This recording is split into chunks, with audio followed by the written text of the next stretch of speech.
Book of Heaven, Volume 2, April 23, 1899. The Praises and Scorns of Others. Today I did my meditation on the harm that can come to our souls from the praises that creatures give us.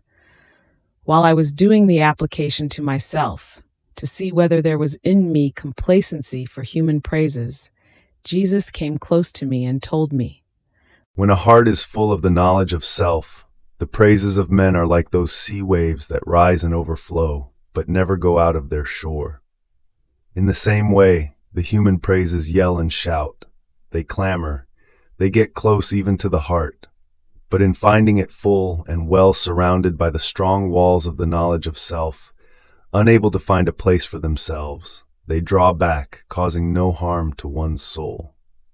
So, this is what you must pay attention to. And the praises and scorns of creatures, take them into no account."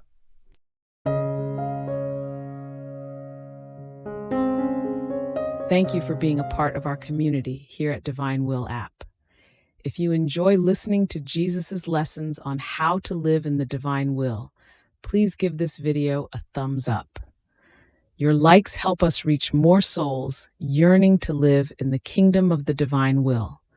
We'd love to hear your thoughts and reflections, so drop a comment below. Your insights not only enrich our community, but also inspire others on their spiritual journey. And don't forget to subscribe to our channel.